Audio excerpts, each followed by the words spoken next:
Hello and welcome to Morning Brew on Labour Social. I'm Graham Hughes. It is Wednesday the 27th of December 2023 and I've been beset with technical problems this morning. I set everything up last night before I went to bed to make sure that it was okay to run in the morning. Turned everything on this morning back in my studio in Durham and it all went a little bit, what can I say, tits up, and nothing was working. So I'm glad that you're seeing me. I'm hoping we don't drop any frames. My internet is running so slow, like a slug in molasses. So I just want to say a big happy Christmas and happy New Year to everybody. Coming up next after the weekend, we've got Purity Vendetta in the chat there. Good morning, all. We've got morning every peep from Captain Bart Roberts. We've got good morning. This just appeared. I thought I missed it for a moment. Don't worry, Steph. We are here. We're here for you. Graham's in the chat, and Anya, Peter, and Job, and Captain Bart Roberts is there as well. All right. So sorry about that. Technical problems stopped us from starting at the right time, and Vendetta is just saying meh. So let's talk today about driverless cars. Do you want to talk about driverless cars? Do you want to talk about? You could talk about I'll talk about whatever you want. Parliament is not sitting. There's not much in terms of big news stories to get your teeth into in the UK at the moment. But there's a few daft things. So first of all, Transport Secretary Mark Harper has said that he reckons that driverless cars are going to be a thing by 2026. To which I say, bah! Do you know why I say bah! Like that? Because it's just bollocks, isn't it? It's just painful bollocks. These cars can't tell you when there's a bus in front of it, or a bicycle, or a fire hydrant. Do you know why? Because when you go onto a website and it does that capture thing and it asks you to identify stuff, it says, look, which ones of these are a bus? Which ones are a bicycle? Which ones are a fire hydrant? We don't even have fire hydrants in this country, but which ones are fire? And I'm thinking, if the proof of whether you're a robot or not entails you being able to identify a bus, then AI is not going to be in a place where it can pass as a human anytime soon. And I know, before someone jumps into the chat, some smart ass as well, actually, they look at the websites you've been to before and your cookies and the actions of your mouse. And it's a bit more complicated than that. You don't even have to you don't even have to pick the right squares. But yeah, that remains a test. Because look, there's so many variables on the road. A ridiculous amount of variables on the road. Talking of ridiculousness. So there's been a Brexit review because there's nothing like spending money on Brexit. We love spending money on Brexit, wasting money, on Brexit. And the government has confirmed that it's not planning to change the rules on selling in Imperial measures in Britain. So basically, they were looking to change inherited laws, say that they can use the traders, fruit and veg sellers can only sell their produce in pounds and ounces if they also have what it weighs in grams and kilograms as well. There's a good reason for this. I wasn't taught in pounds and ounces. I'm 44 years old and we were just taught kilograms and grams. The SI system, the metric system, because it makes sense. Because 100 milliliters of water weighs, get this, 100 grams. So that's really handy, when you're baking. Just saying, it's a lot easier to put things into. A fluid ounce isn't an ounce. Do you know what I mean? Like the whole Imperial system, where you have 3 feet to a yard and 749 yards to a furlong, or 27.5 furlongs to a mile, and 19,432 miles to a fathom. I don't know. They're just ridiculous. They just don't make any sense to anyone who's. Although, I will say this about the Imperial system. It's not as clunky as putting the word kilometre in a song. In fact, pretty much all metric measurements are pretty difficult. You get away with meter, litre, there's a few rhymes there, but once you get further than that, if you want to talk about how far you've walked, you're going to say 500 miles and then 500 more, aren't you? You're not going to say 500 kilometres. It's too clunky. Your song's going to sound like you're just falling down the stairs or something.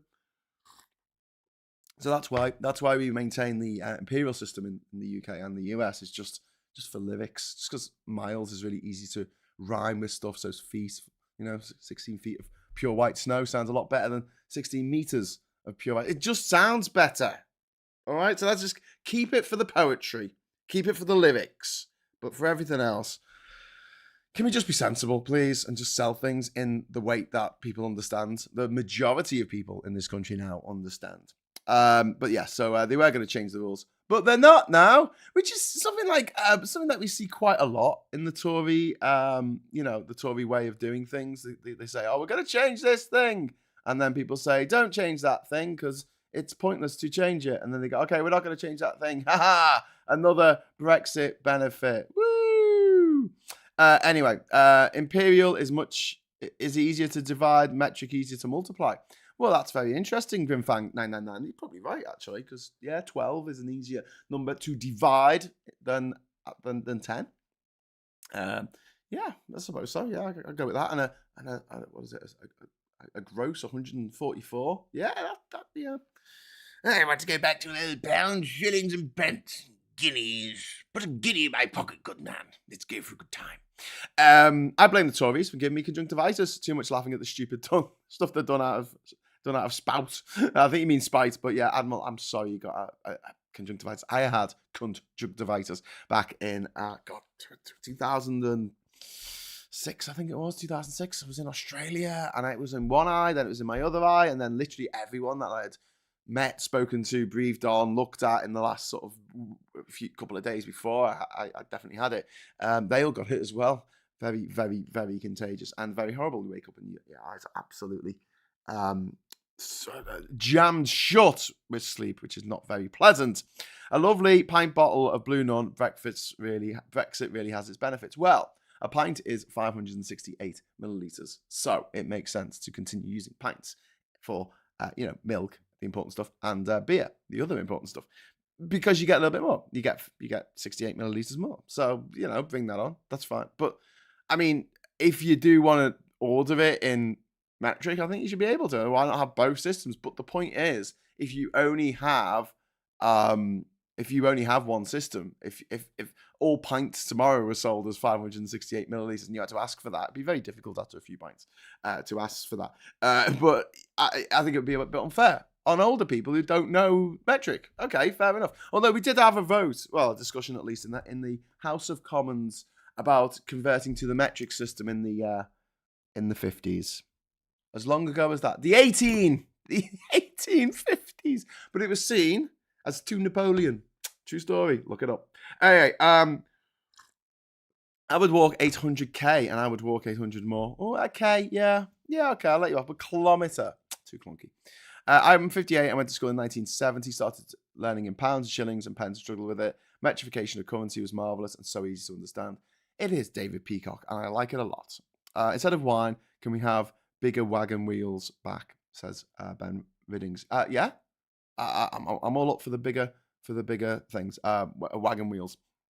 We still use the Pfund, the pound in Germany, but it means exactly 500 grams. Well, there you go.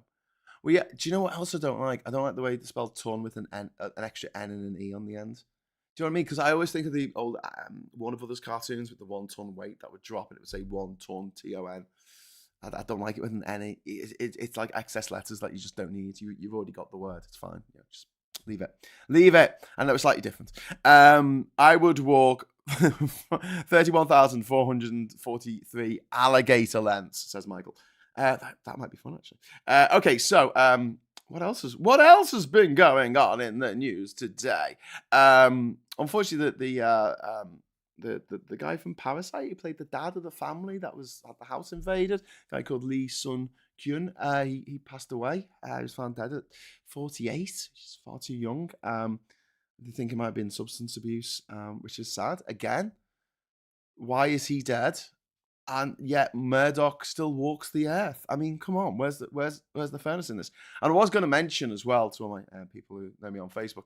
I was watching The Crown last night with my beloved, and I couldn't help but notice there is a bit of a curse of the crown. And the curse is this: like literally, Princess Margaret, the Queen Mum, Princess Diana, the Queen, the Duke of Edinburgh, all dead. All dead. And there was a bit in the first episode of the new season where they're watching Jumanji, and the clip has Robin Williams in the clip, also dead. I think there's a curse, the curse of the crown. Yeah, remember, like Poltergeist. Anyway, and there's a amazing story on the sports pages of the BBC saying transgender chess decision. New FIDE rules criticised by players but welcomed by committee chair. So basically, they've split chess into men and women. You know, because women's brains work differently to men's. How about that for mansplaining? So for the idea, you know, that they've said, you know, we need to ban them. We need to ban trans people from playing this sport. Okay, what is it? Chess. Okay, how does that being trans give you an advantage? I've got no idea, but we need to ban them. Well, how are we going to ban them? Well, what we'll do is we'll split it into male and female. Okay. We did, you know, shooting at the Olympics used to be it used to be an all competitors competition because it makes no difference whether you're male or female, how good you are at aiming and shooting. But in the 1990s, they actually changed it. So it was just, they split it into men and women. Why? Because the women were winning all the trophies. And the men didn't like that. They wanted a little participation medal, a gold star and a jelly baby and a pat on the head for being a very good boy. Oh, fragile male ego. It'll be the end of us all. Right, anyway, so that's just a bit of fun, isn't it? I mean, not if you play chess. How bloody ridiculous are we getting? Like, it's just, everything's being a bit of a comic thing. Wake up, Graham. It's my alarm going off there to remind me to wake up. I'm awake. It's okay. And then something else I just wanted to mention before we go into the papers in a moment. Labour is considering processing asylum seekers overseas, which is something we've been saying on this channel since forever. Because the only way you can claim asylum, say it with me, is by setting foot on English soil, or British soil. It's usually English, but like, it's the only way of claiming asylum if you're not from Afghanistan or Hong Kong or Ukraine.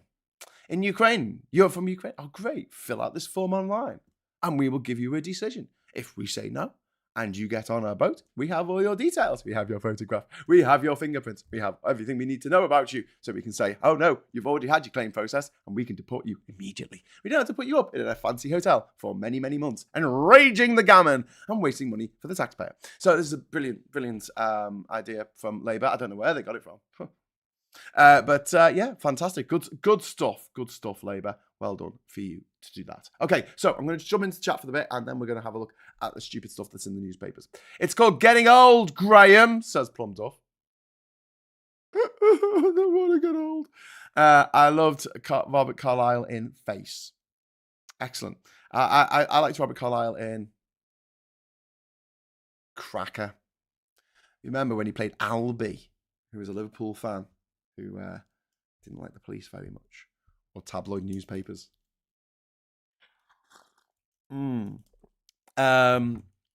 Why is separating into two genders a bad thing? More people can win in that situation, says Nova. Because it's ridiculous to say that a man can't play a woman, or a woman can't play a man, especially when it's chess. I mean, I understand when there's a physical difference, you know, weightlifting or something, but when there's okay, so moving on from that way of thinking, let's have divisions. Not for chess, because that's silly, but for other sports, let's have divisions like we do in boxing, like we do in the Paralympics. They have divisions depending on your physical stature, and they have more medals to give out as a result. Hurrah! More people can win. So let's have it. Let's have the 400-yard dad bod dash that I can take part in. For all people with dad bods out there, yes, let's do it. Let's win an Olympic gold. I don't know if I've told you this before, but you know that dressage in the Olympics. I'm fascinated by dressage. Dressage. Bring on the dancing horses, as I think Echo and the Bunnymen might have once sung, or maybe I'm thinking of another song. Bring on the dancing horses. There was an old, like 70-year-old Japanese gentleman who won a gold in dressage a few years ago, and I thought, that's the sport for me, mate. Sit on a horse. Horse does all the work. I get all the medals. Yo. So yeah, I'm going to be taking that up in my old age in order to win an Olympic gold. I joined the stream as you yelled, "I'm 44, you are old," says Michael. Thank you. Thank you for letting me know. And I couldn't help but remember last night when watching The Crown that Princess Diana was only 36 years old when she died. She was only 36, guys. 30, she was just 36. After seeing what's going on in Gaza, I felt guilty over Christmas. Feels wrong to celebrate with the awful things going on. Yeah, Plum. I get that. I honestly, I don't mean to sort of bring the mood down or anything, but like you're absolutely right. You're right. It is difficult. How can we have fun? How can we have a nice time when people are suffering at in such a cataclysmic situation? Hamas have won. Hamas have. I don't want to get derailed talking about this. We'll do it on another show, maybe on Geoscope next week with Ollie. But Hamas have won. Hamas have got exactly what they want. They had a right-wing dickhead leader in Israel. They knew that it was coming up to election year in America and that the Republicans would block anything going through the House of Representatives in America because that's what Republicans do. And they knew that it would transpire this way. They knew that Viktor Orban would do what Putin told him to, and Putin is on the side of Hamas, obviously. Well, he's on the side of chaos. He's basically the little finger of international politics. And yeah, they picked a very, very, very good day for them, Hamas I'm talking about, to attack Israel. And in one of the most horrific ways imaginable, attacking civilians and using rape as a weapon of war. And the overreaction by the Israeli state, or the Israeli government, I should say, was as predictable as it is tragic. And now, shut up. Why does my alarm keep going off? I'm just going to turn my alarm off. Sorry, otherwise it's just going to keep going off and annoying me. It's there to remind me about things. Yeah. So yeah. But okay, I know this horrific stuff is going on right now in the world, but there's always horrific stuff going on in the world. And I don't mean to belittle it. I mean, this isn't a whataboutism. Some people are not going to be having a good Christmas. End of. What our job is not to have as just a miserable Christmas as some kind of solidarity, but to be there for the people that we can help, that our friends and family, people that we know around this time, because it is a difficult time for a lot of people. It brings up something bad that happened to you on Christmas at any time in your life. It's going to come with those bad memories, and I get that, and yeah, I think it's a time for you to do what you can do. And that might be limited, but just what you can. Maybe get in touch with some friends that you haven't spoken to in ages. Just make sure they're all right. Just check in on them. Just call them up for a chat.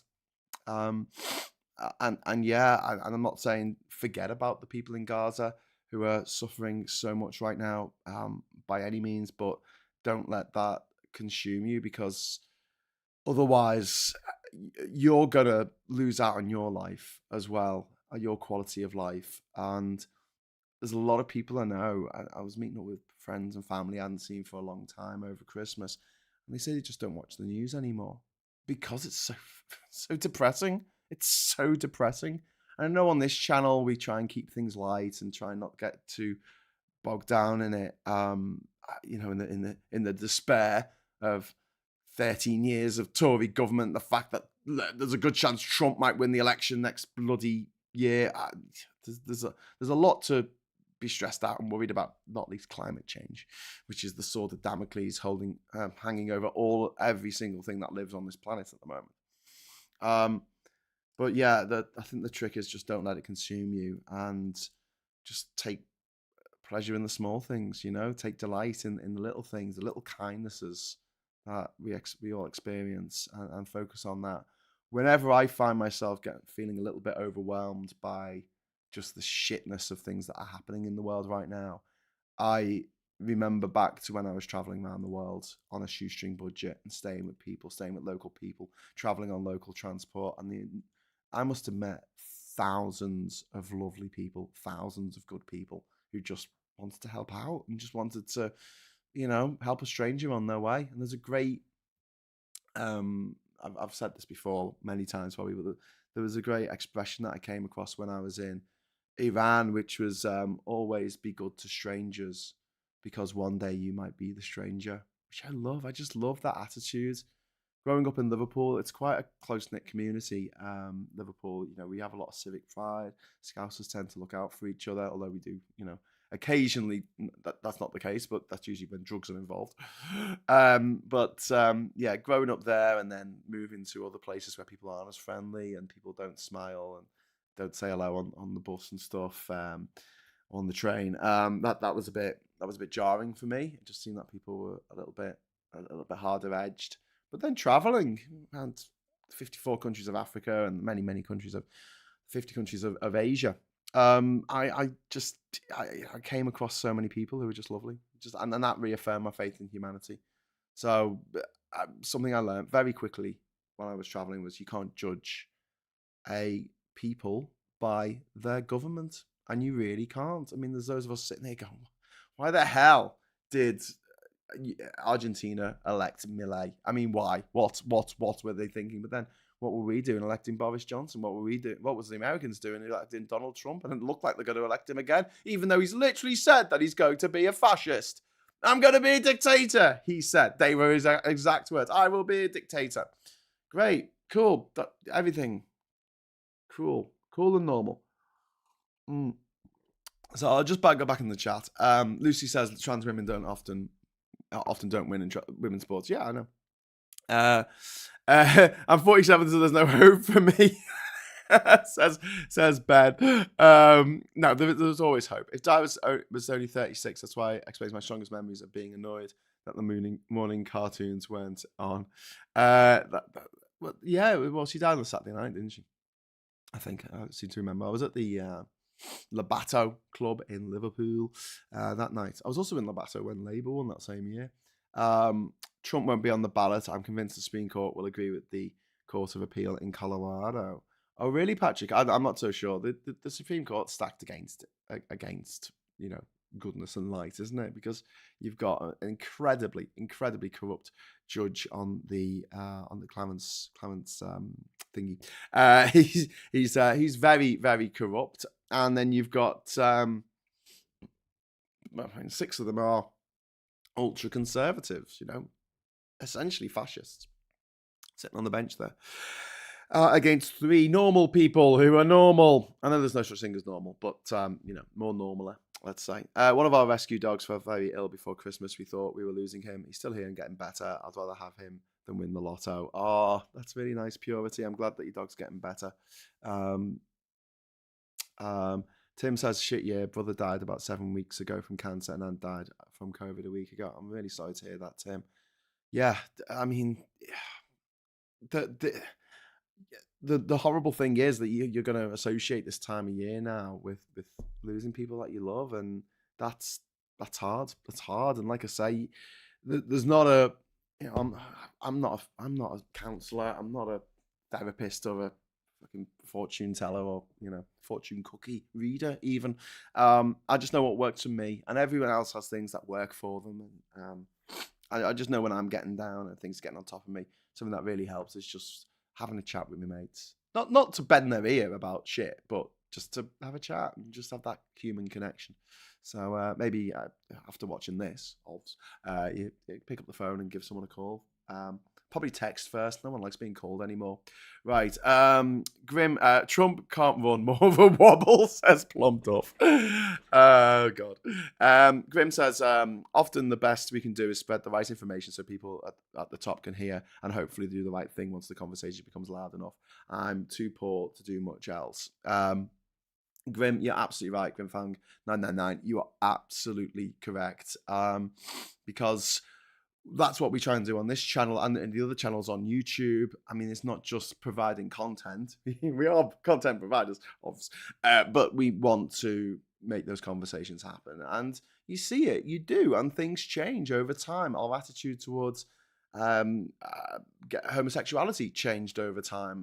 Obviously, we've regressed a lot over the last few years over people's attitudes to trans people. But the attitudes change over time. We're seeing a lot more conversations now about assisted dying because of Esther Ranson. And you've got the leader of the opposition, Keir Starmer, saying we will look into changing the law on assisted dying so people can die surrounded by their family and friends in their own home in comfort and not be tortured for the last few weeks of their life in constant and agonizing pain.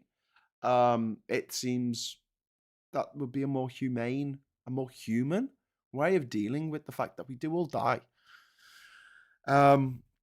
So yeah, the conversation moves on, and another side of that is not just getting this out to the great and the good, the people with power. It's also disseminating this to our friends and family and people that we know and our neighbors and our colleagues. When we're having conversations, having this knowledge is being empowered. If someone says something about, oh, refugees, oh, they're stealing our jobs, you, from watching these channels, and I include myself on this. I watch YouTube channels. I watch Maximilian. I watch Phil's stuff, and I learn stuff as well that I didn't know. But yeah, being able to point out that the law is you can't claim asylum in this country unless you step foot onto the UK soil. So let's have a system where you can claim asylum anywhere, and then the boats will stop. Literally overnight, the boats will stop. Rishi's Xmas video would be funny if he wasn't a Tory, but unfortunately he is. So there you go. Graham, what's your opinion of the EU leaving the UK out of the new proposed transport plan, says Admiral Pegasus? It left Norway out. And Switzerland was coloured differently. If anyone noticed that Switzerland was coloured, it was like it was white because it wasn't part of it. But it did have a couple of transport links, I think 2 railways going through it, which is because it's completely surrounded by EU countries. But, you leave the EU and this is what happens. You get left out of the EU when the EU does things together, like massively improves its transport links. We have... generally, we have the same gauge around. I'm going to get all really geeky now and start talking about trains. So we have basically the same gauge, except for places like Ireland, which has a different gauge, and also Portugal and Spain have a thing called the Iberian gauge, which is different from the standard gauge, which is used in most European countries, including the UK. However, the high-speed trains that have been built in the high-speed rail in Spain over the last 20 years, Spain is the second. After China, it has the most high-speed lines in the world. Spain has now. It's been quietly building these without much fanfare, but now you can get a train from Paris to Barcelona direct. You couldn't do that in the past. You would literally stop at the border. There'll be buffers, and then you'd get off your French train, and then you'd walk on. The track would change the gauge, and you'd get on the Spanish train, and you'd go on with your journey. Now you can go straight through. So huge progress there. I don't have a problem with Britain being left out because we voted, apparently, to leave the EU, and that's our, that's our bed that we have to sleep in or something. Honestly, a unified transport plans is a great idea. It's a shame we aren't part of it. We can barely manage our own. Yeah. So although the gauge is the same for most European countries, with the exception of Ireland, the Iberian gauge, and also Russia, Belarus, Ukraine, one of the big problems with getting aid into Ukraine is that their train lines are a different gauge to the train lines in Poland. I think Poland. I don't know. I don't know if some of those countries that were part of the Soviet bloc, not necessarily part of the USSR, but part of the bloc of countries. I don't know if they use Soviet gauge. They might have done. I don't know. But one of the big problems and one of the things that they're having to overcome is signaling. So trains work with certain signals, and I don't know the whole ins and outs of this, but basically there's 3 or 4 different types of signaling, or might be more, might be loads, types around Europe, and as a result you have to change all the signaling so it's all the same standard signaling. And I think individual countries are like, well, I'm not changing mine. Which is fair enough, it's going to cost a lot of money. A unified transport plan would be awesome. Okay, I'm gonna have to wrap up soon because I've yabbered on far too long, and I'm sure you have better things to be getting on with. I think there's no James O'Brien on the show on this morning, so I might just yabber on a little bit more because I'm gonna bring you over. I'm gonna bring you the papers. So let me just change this. So let's have a look. The Daily Fail. There's Sarah Vile. What's she saying today? Roll up the winners and losers, the Waspish annual awards. Jesus. Dozens of under five referred to NHS gender service. This is more trans-panic bullshit from the Daily Mail. More than 73 and 4-year-old children sent to controversial clinic as officials consider introducing a minimum age for referrals. So this is probably an inflated number. And if it is 70, it's probably 70 over 70 years or something mad like that. The Daily Mail's not big on detail. They don't have to be. There's no law in place saying that they can't just lie every day on the front cover of their newspaper, especially if it's about something that they can't be sued over. You know, if they say, oh, that Graham, he wears, bright orange underwear, I could sue them because I don't. Well, actually, no, I couldn't sue them for that. But yeah, if they said something about me personally that wasn't true, I could sue them. Well, no, I couldn't because I haven't got enough money to sue them, and it would cost a lot of money. You see, because the newspapers have that much power, but they can just lie. Yeah, I mean, they make it sound like these, 3-year-old children are undergoing transitional bloody surgery, which is not the case at all. Anyway, this is the Guardian. Ex-GCHQ chief warns ministers over government by WhatsApp, which is what the Tories gave us, and then deleted all their WhatsApps.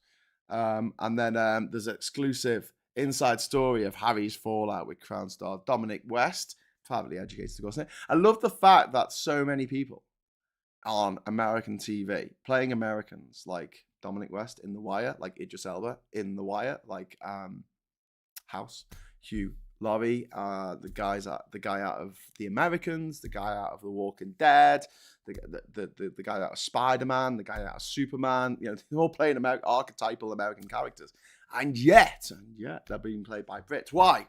Someone was talking about this, and they reckon because Brits have got a greater range because they have to play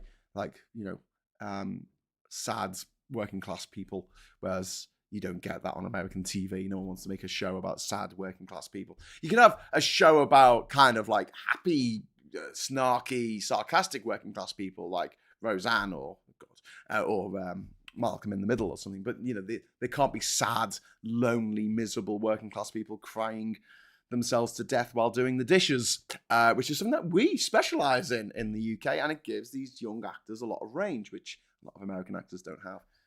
Or maybe it's just because they all went to posh school in this country and they were just told that they were better than everyone else. Well, not all of them, but, not all posh schools.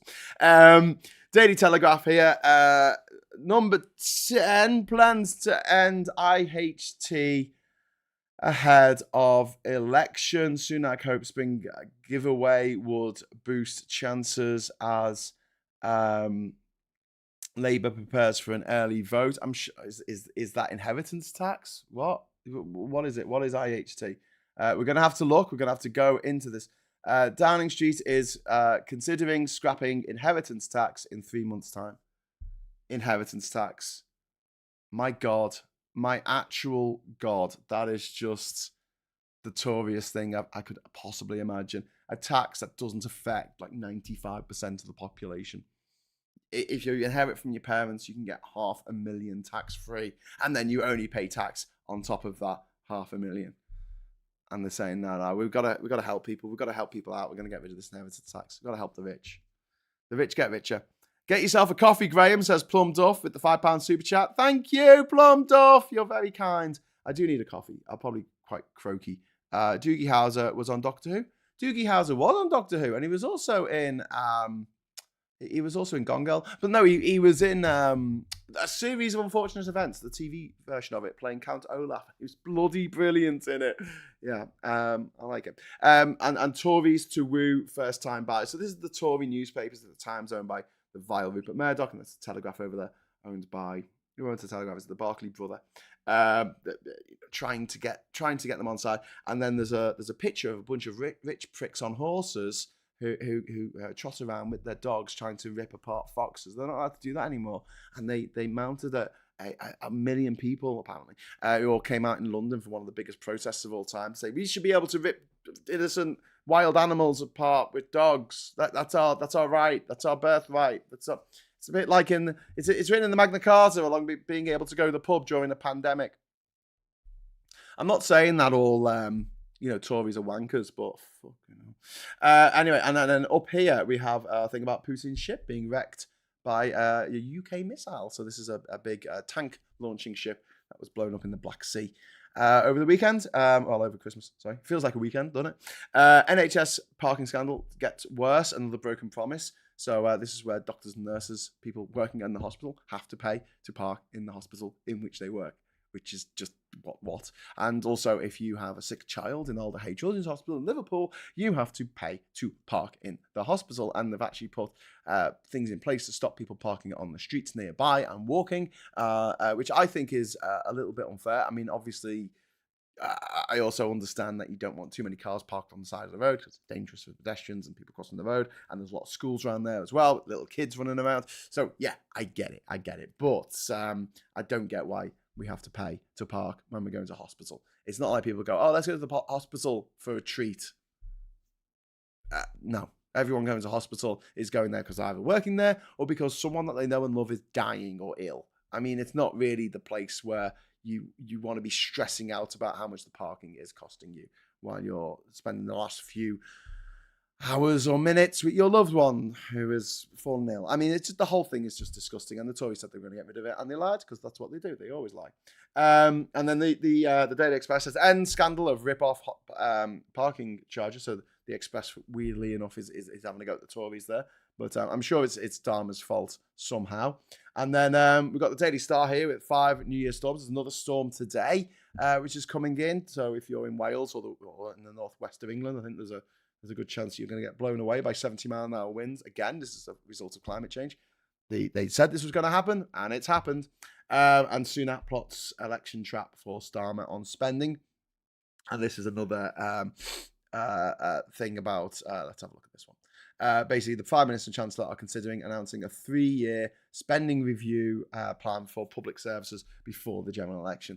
And then they'll plan to force Labour into a situation because Labour's already promised not to raise taxes. So if Tories cut taxes just before the election, Labour are stuck because they're like, oh, we said we ain't going to raise them. So the Tories are playing dirty tricks, as they always do. Happy Christmas, Graham, says Rachel. Thank you so much, Rachel. That's really kind of you for the super chat there. So I will pop back into my normal mode. Hello. But yes, it's all go, isn't it? So yeah, the bloody Tories. Tories lying again. Who'd have thunked it, eh? To get somewhere in Wednesday, I have to walk directly 3 miles to take a bus all the way to Wolverhampton and the metro back through Bilston and into Wednesday. When I was saying Wednesday, I was skim reading that. Wednesbury. It's shit. Sorry, mate, but someone said there's, the NHS has to make money. Yeah, but these private car parks don't make money for the NHS. They make money for the shareholders in Parking Eye or NCP or whatever fascist dictators run these horrific money laundering schemes or whatever they are. Basically, they bought up all this bombed out land in the 1950s, and so it's like cars can park here now, and we'll charge each car more than you would charge a human being to live in the same amount of space, which is just bizarre. Number 3 says, I just sent you £20, Graham. Please keep going. Thanks. Oh, thank you very much, Richard. That's really, really kind of you. Really appreciate it. Merry Christmas to you and yours. And yeah, we will keep going till the bitter end on this channel. So what we're hoping is to see right up to the election next year, and then after that we are going to be making shows about what we want Labour to do, and also commenting on the news, because it's not like the news is going to stop. And we're going to maybe move a little bit of our focus to a more geopolitical standpoint, because obviously I take a big interest in what is happening in other countries in the world, although I keep being told I should shut up and go away by people from other countries who complain about me saying something about Donald Trump. Sort out the problems in your own country first, they say. But I'm like, yeah, if Trump gets in, the problems in my country are going to get so much worse. So yeah, I am looking out for number 1. Don't you worry about it. Blue Badger 88 should have an 80% tax on all corporation donations to political parties, as well as a paper trail declaration. I think they should be banned. I think political parties should have a set amount that they're all allowed to spend, and it should be the same for all parties, depending on as a proportion of how many MPs they have, which is the system is supposed to be. That's supposed to be the system, but the Tories got rid of the rules about donations from anyone, and now they take all this money from Russians who will we'll sanction these Russians. We'll sanction Roman Abramovich, but we won't sanction, Lord Lebedev. In fact, we'll put him in the House of Lords. Jesus. I don't wish people bad, but it's hard when I think of Trump. I wish bad things would happen to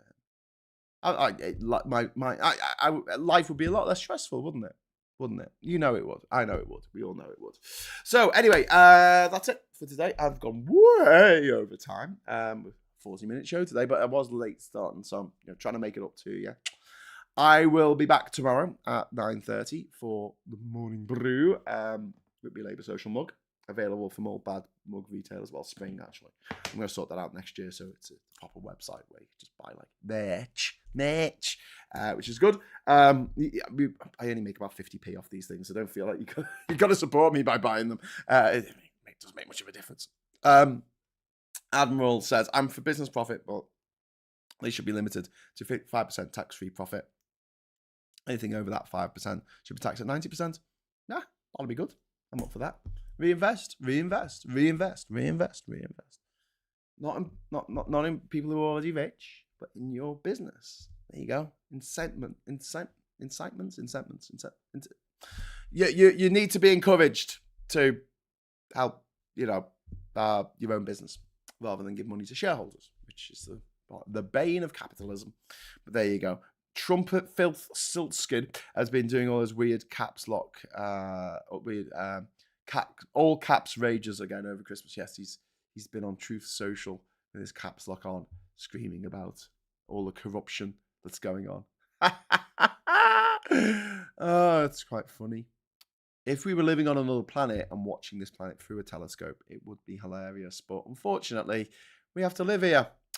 So anyway, I'll be back tomorrow. So I'll be seeing you then. And then obviously next week, we'll return to business as usual. Obviously on Labour Social, we're having a bit of a light version this week. Normally, Phil will be doing a couple of shows this week, but I think I'm going to be helming. I'll have a word with Phil today, see if he wants to do the one tomorrow. But otherwise, thank you so much for watching. Thank you to everyone who's lent their thoughts to the chat here. And I don't know why it says sign into chat. I didn't even notice that. Look at that at the bottom. It says sign into chat. Sort that out. That's not very professional.